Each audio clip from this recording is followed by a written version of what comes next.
Bonjour mes chers amis, bonjour. Ah.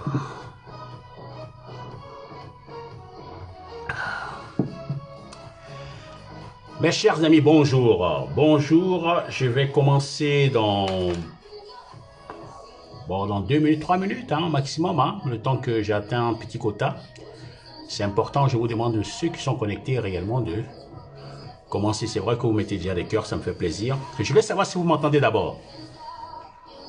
Ah, est-ce que vous m'entendez?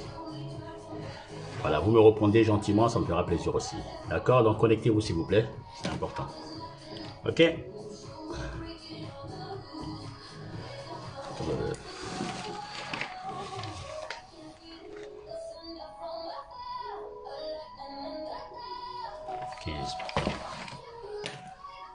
Il est quelle heure?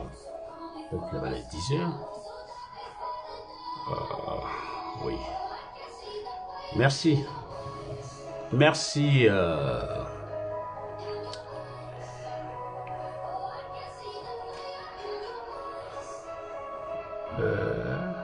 n'êtes pas nombreux.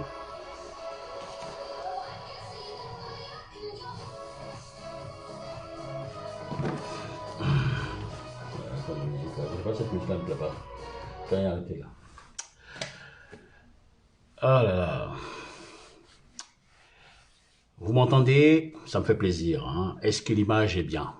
J'ai l'impression que l'image n'est pas sur mon été. Oh.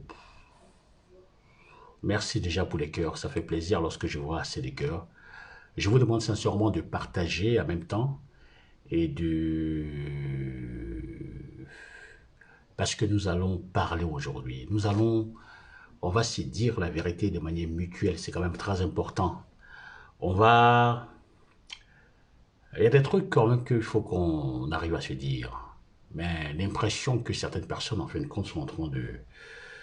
Et il me donne l'impression que... Wesh, on va quitter ici, mon champion.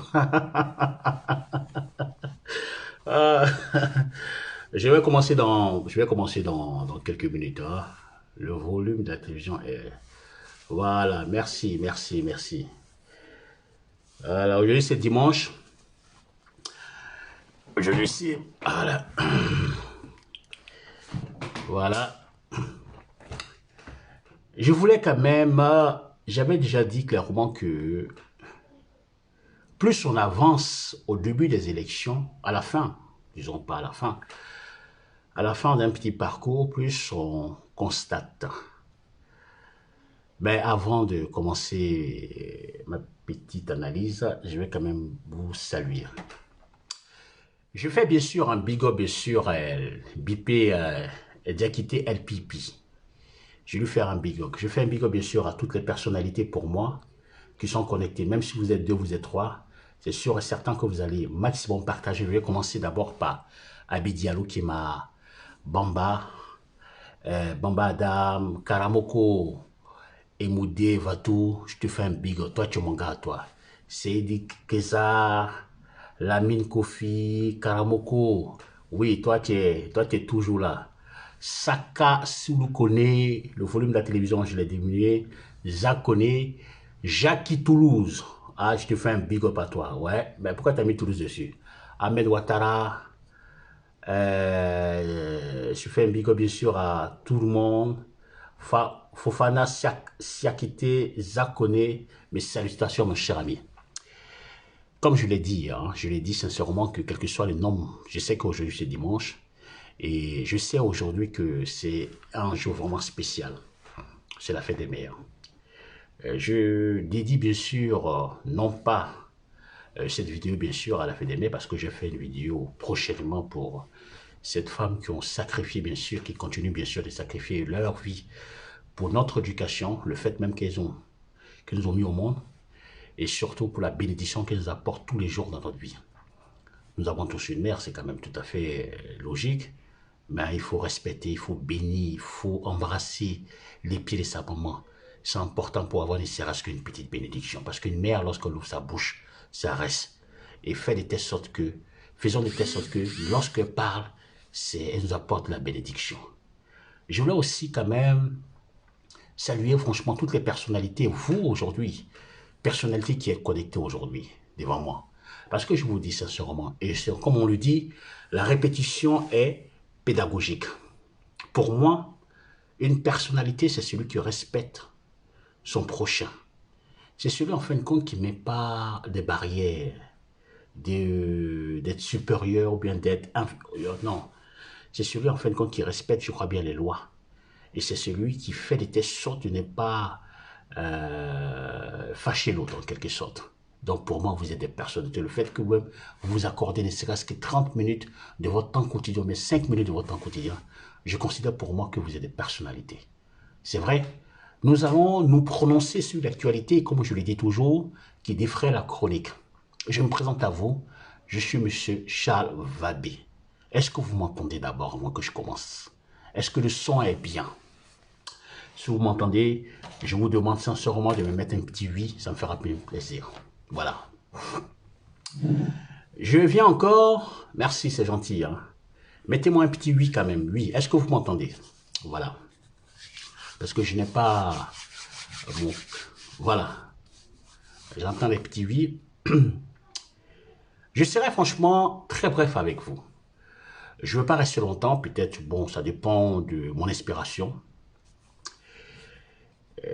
Je vais quand même prononcer, quand même, c'est quand même très important. Je vais vous dire que à partir d'aujourd'hui, je vais faire mes vidéos sur ma page Facebook. Ça, c'est mon mur Facebook. Il y a tellement d'amis qui me demandent, vous êtes tellement nombreux à me demander sur ce mur, qui fait que je ne peux plus accepter. Or, pourtant, ma page s'appelle Vabé Charles. Vabé Charles, et là-bas, on peut accepter le maximum de personnes. Et d'ici la semaine prochaine, c'est là-bas que je vais faire toutes mes vidéos. Donc, je vous demande sincèrement de vous abonner là-bas et de demander bien sûr à vos amis de vous abonner. Parce que lorsque vous me demandez bien sûr en amitié, ce qui se passe, c'est que je ne peux plus prendre. Il y a au moins plus de 700 ou bien 780, 800 personnes qui m'ont demandé et je ne peux pas prendre. Si je dois prendre, je dois effacer au moins 800 personnes sur ma liste, sur mon mur. Donc, en toute sincérité, abonnez-vous maintenant et dites à votre camarade de vous abonner sur ma page Vabé Charles.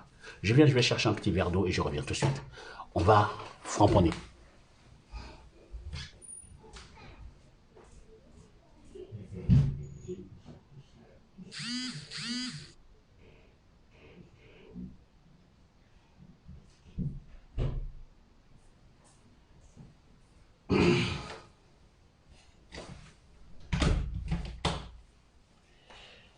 Voilà. Mes chers amis, l'actualité aujourd'hui, cette actualité dont on parle aujourd'hui dans un parti politique, moi en Côte d'Ivoire, on parle de la convention du PDC. Et Seigneur, il faut m'aider aujourd'hui. Parce que on parle de la convention d'un parti politique comme le PDC. En fin de compte, on essaie de nous faire comprendre que le parti, le PDC, va bientôt mourir en quelque sorte. Parce que lorsqu'un parti, quand un parti doit s'étendre, et ça on le dit toujours, un parti meurt lorsqu'il refuse de changer, d'innover à l'intérieur. Un parti meurt lorsque il n'y a aucun changement d'idéologie. Un parti meurt lorsque le leader charismatique de ce parti fronde, c'est-à-dire que se base sur la propagande, excusez-moi du terme, pour qu'on fasse ses éloges, non pas les idiots de ce parti. Un parti meurt lorsqu'il y a aucune pensée positive. On s'en réfère, je crois bien, au passé. C'est vrai. Je ne l'ai pas caché. Et on a l'impression que au PDC, le parti qui a permis à ce que la Côte d'Ivoire soit là où elle est, depuis 1945 jusqu'à partir de 1993, les problèmes ont commencé. Mon père Bédieu refuse en quelque sorte le changement à l'intérieur de son propre parti. C'est incroyable. Il refuse tellement le changement que lors de la tontine présidentielle qu'il a eu à faire, bien sûr, avec le président Alassane Ouattara, lui-même qui n'est plus dans cette tontine, il a décidé clairement de se replier, bien sûr, sur sa région, sur sa tribu. dans son village et dans son ethnie. Il a pris sur lui, par exemple, le siège, je crois bien, du PDCI, il a transféré ça à Daokoro, d'où le nom, le PDCI de Daokoro. Où il est, toutes les personnalités, tout Ivoirien qui veut le voir, est obligé d'aller à Daokoro pour le rencontrer. Lorsqu'on transfère, par exemple, le siège, la moitié, je crois bien, de son parti, parce qu'il faut dire les choses, il y a quand même un bicéphaliste au PDCI. Dans sa région, dans son ethnie, dans sa tribu, on se replie bien sûr sur soi-même et on demande bien sûr au dernier siècle restreint, franchement, de mener la bataille de l'ivoirité. Oui, ça, c'est ce que ça veut dire. Mes chers amis, vous voyez, les gens n'ont pas compris pourquoi est-ce que le président Bédia, en fin de compte, s'est retiré. Il ne s'est pas retiré de la vie politique. Lui a dit oui. Il s'est retiré, bien sûr, à Daokoro. C'est-à-dire que là, maintenant, il a accès facilement. Il avait accès. Mais là, maintenant, il parle ethnie. Il parle tribu. Les derniers conservateurs de ce parti, ceux qui sont les progressistes, refusent de le suivre. Mais il en brigade progressivement avec Dikawi. Je pense que c'est Dikawi, enfin, puisque le dirait, on considère que lui-même, il est d'accord avec le président Dikawi, je crois bien, avec le secrétaire exécutif Dikawi, la jeunesse qui est prise bien sûr en otage. Et cette jeunesse, pourquoi est-ce qu'elle est prise en otage? Parce qu'à chaque fois que les jeunes élèvent la voix, on envoie bien sûr un clan. Des personnalités de la même tribu, de la même ethnie, dit que le vieux là, il n'a pas besoin de ça. Voyez-vous, un parti politique ne fonctionne pas comme ça. C'est comme Alassane Ouattara demain aujourd'hui, il se met à Congo. On dit, mais il y a un problème. Pourquoi? Il y a un problème. Un parti politique ne fonctionne pas comme ça à la veille des élections présidentielles. Un parti fonctionne bien sûr avec un programme politique. Un parti fonctionne bien sûr avec un idéal, avec une pensée, avec des ramifications en quelque sorte. Un parti fonctionne avec un leader charismatique et avec un changement. Pour qu'on dise, oui, au sein bien sûr de ce parti politique, il y a eu des changements. Mais non, au sein bien sûr du PDCI, il n'y a jamais eu un vrai changement. Lui qui vous parle aujourd'hui, ce n'est pas moi de me présenter. Partagez s'il vous plaît. Les gens commencent à me mettre des têtes de moi. Je ne sais pas pourquoi, à chaque fois que je fais des vidéos, ils mettent des têtes de moi. Vous voyez? À chaque fois qu'on parle de changement, c'est changement de personnalité au sein d'un parti politique. Dans tous les partis politiques, parfois, si les conservateurs sont plus que les progressistes, cela veut dire que le parti va directement mieux. Parce que être conservateur, pour moi, n'est pas dans un premier temps admettre le changement à l'intérieur et à l'extérieur de son propre parti. C'est-à-dire que depuis que le PDCI est PDCI, on sait de toute façon que Bédi est le dernier dinosaure de l'esprit à Caen. C'est-à-dire que comment les Akans pensent là? C'est comme ça Bédié avec Dikawi essaie en fin de compte de véhiculer l'information. La tribu, quand le chef parle, on ne parle plus. Pourtant, dans un parti politique, on dissèque certains problèmes pour pouvoir cerner les contours.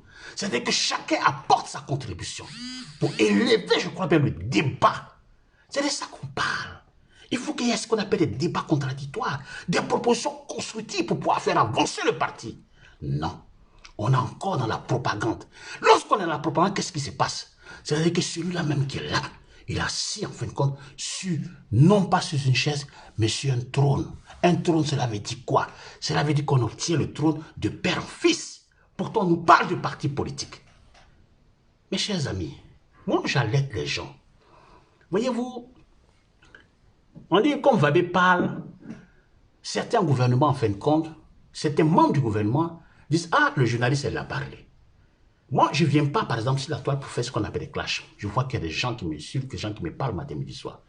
Je ne viens pas sur ma toile en fin de compte pour dire j'ai au moins 150 000 vues. Non, ce n'est pas ça qui est le plus important. Même si j'ai au moins 3, 4 vues, je suis sûr et certain que l'information que je donne, nombreux en fin de compte qui se cachent derrière les profils, parce que je connais parfois certains profils, qui eux me regardent, qui sont assis bien sûr sur la chaise royale, je veux parler bien sûr dans le gouvernement, et qui exécutent, qui prennent par exemple les idées et qui les mettent en application. Mais je suis content parce que ce que je dis là, c'est promoteur aussi. Voyez-vous, nous savons de toute façon que il y a eu au PDC, je vais vous expliquer, vous allez bien comprendre l'esprit Et je vous fais une démonstration de pourquoi le parti, le PDC, en fin de compte, tombe, va mourir bientôt. C'est-à-dire que de sa belle mort, parce qu'elle refuse tout changement. Et vous allez voir que les progressistes, en fin de compte, du PDC, seront bien sûr, peut-être, à l'avenir, une force d'opposition. Parce que dans un parti, dans un pays, il faut une vraie force d'opposition pour apporter ne serait-ce que la contradiction à celui qui est au pouvoir. Oui, c'est pas parce que nous, on a quitté le PDC qu'on veut la mort du PDC. Non. On voit que dans le PDC, là, Bédi est en train de mener ce qu'on appelle son dernier combat. Non pas le combat peut-être de l'ivoirité, mais le combat de la tribu. Le combat en fin de compte de l'ethnitisme. Ça, c'est même son combat, c'est-à-dire qu'il veut garder en fin de compte les symboles pour dire que je suis un président à vie. Nous savons parfaitement que dans le PDC, il y a eu deux présidents. Il y a eu un président qui est mort au pouvoir, qui s'appelle Houphouët-Boigny, et il y a un président qui veut mourir dans son pouvoir à lui, qui s'appelle Henri Konan Bédié. Vous savez, quand les gens parlent, il faut qu'ils savent de quoi ils parlent. Houphouët-Boigny, tout le monde le connaît, premier président de la Côte d'Ivoire, dans les années 1944. Et ça faut le dire, qui a décidé, lorsqu'il voyait par exemple le peuple ivoirien qui était martyrisé par les colons, avait décidé sagement de créer ce qu'on appelle le syndicat agricole. C'est-à-dire que c'est un syndicat pour les planteurs en quelque sorte, avec la bénédiction des colons. À partir de 1 an, on a vu que tout le monde a adhéré, bien sûr, à ce syndicat. Il y avait quand même plus de 20 000 personnes. Est-ce que vous m'entendez? Partagez mes vidéos, s'il vous plaît. Partagez au maximum. 20 000 personnes, automatiquement, ça a alerté. Parce que le langage, en fin de compte, était un langage purement nationaliste. Nous avons vu progressivement qu'il a montré qu'il aimait d'abord son peuple. En aidant, bien sûr, les planteurs, la souffrance. En revendiquant avec, non pas dans la violence, mais avec des mots, avec la méthode utilisée, c'est-à-dire que de manière purement pacifique, en faisant comprendre que, oui, nous sommes des paysans, nous sommes des planteurs, mais avec ça, en fait, nous pouvons nous en sortir. Et on a vu ce qui s'est donné progressivement. Et on a vu que le président Houphouët-Boigny est allé jusqu'à cette politique basée, par exemple, sur l'agriculture. Il a permis à ce que, lorsqu'il a pris, par exemple, les règnes du pouvoir dans les années 1960, il a vu de 1960 jusqu'à 1970, il y a ce qu'on appelle le miracle économique. Mais le miracle économique était basé sur quoi? C'est vrai qu'il y avait de la corruption, bien sûr, au PDC. Ça, c'est normal. Bon, on sortait, bien sûr, dans les 1960, on n'était pas assez nombreux. On a vu que le pays, la Côte d'Ivoire, bénéficiait, bien sûr, des différents facteurs. Il y avait ce qu'on appelle la hausse des matières premières d'abord, qui a engendré, bien sûr, le miracle économique. Il y avait aussi cette vitrine que le colon voulait montrer, bien sûr, aux autres. Parce qu'il faut rappeler, bien sûr, qu'à cette époque, il y avait des guerres qui s'est passées. Il y avait le marasme, bien sûr, de Sékou Touré, bien sûr, avec la Guinée. Il y avait le coup d'État, franchement, qui se passait tous les jours, bien sûr, au Ghana. Il y avait, bien sûr, au Nigeria, une sorte de déstabilisation. Il y avait au Mali, bien sûr, les coups d'État. Le pays était stable. Donc, il fallait que les colons, en fin de compte, montrent, bien sûr, aux yeux du monde entier, que toute l'Afrique en elle-même n'est pas comme on le dit. Avec la vision, bien sûr, du président Houphouët-Boigny. On va. Il faut rappeler, bien sûr, que ce dernier, lorsqu'il prend, par exemple, les règnes, il a permis à ce que tout Ivoirien, quels que soient les bords politiques, quelles que soient leurs adhésions, soient, bien sûr, placés. Il a fait ce qu'on appelle une politique, de telle sorte que, lorsque vous êtes bêté, gourou, autre, on a vu dans un gouvernement toutes les ethnies. On avait peut-être 50, mais chacun avait son ethnie dans ce gouvernement. Ça, c'était à l'époque. Hein. Je ne dis pas que ça doit être chose. Mais ça marchait, mes chers amis.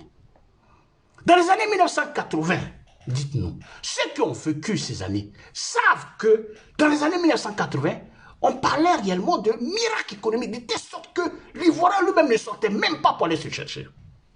Mais il faut rappeler que dans les années 1980, avant 1980, Bédié lui-même était déjà ambassadeur. Il était déjà ministre des Finances, avec un déficit, bien sûr, de plus de 7 milliards. Il a affecté ça. Mais dans ces années 1980, il faut le dire, mes chers amis, ceux qui me regardent, ceux qui partagent mes vidéos, ceux qui partagent en fin de compte mes vidéos, dans les années 1980, on a vu que Gon Coulibaly, qui aujourd'hui, qui est choisi comme celui-là même qui peut compétir à l'élection présidentielle par son camp au RHDP, était à l'école primaire. Il venait d'avoir son bac.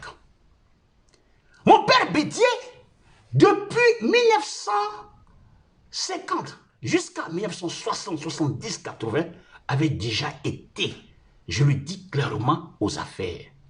Mais diantre, qu'est-ce que tu n'as pas eu? De 1960 jusqu'à maintenant, premier ambassadeur des États-Unis à l'âge de 25 ans. Ministre, bien sûr, de l'économie. On a vu qu'il avait su facturer, je crois bien, tout ce qui était, excusez-moi du terme, les usines de Ferkessédougou. Je sais de regarder, vous allez bien comprendre. Ce qu'on a du mal à comprendre, c'est que depuis combien d'années mon père Bédier est assis réellement sur son trône, manipule progressivement, je crois bien, les esprits de certaines personnes, et demande par une philosophie purement, non pas nauséabonde, machiavélique, avec bien sûr la complicité bien sûr des Dikao qui lui-même fait le ménage autour sans que Bédier ne dise quelque chose. Il décide franchement de s'accaparer, je crois bien, le PSI. Comment vous pouvez comprendre que mon père Bédier, qui a 87 ans, et ça je lui tire mon chapeau, et je bénis Dieu par rapport bien sûr à l'âge qu'il lui donne. Partagez s'il vous plaît. Comment aujourd'hui nous nous retrouvons dans cette posture où lui qui a 87 ans est quelqu'un qui a été à l'école, qui a grandi et qui vient bien sûr compétir avec toi. C'est-à-dire que Gon Coulibaly va compétir bien sûr avec toi aux élections présidentielles. Et Seigneur, ton fils Gon Coulibaly, en 1980, 1977, qui était déjà au lycée, qui avait eu le bac, je crois bien. Mais toi, tu étais déjà ministre. 30 ans plus tard, bien 40 ans plus tard, Gon Coulibaly compétit avec toi. Tu as 86 ans, il en a 60. Tu vois pas qu'il y a un petit problème. Pourquoi? Pourquoi tu ne veux pas accepter que le change? Pourquoi? Pourquoi? Pourquoi se comporter comme un monarque?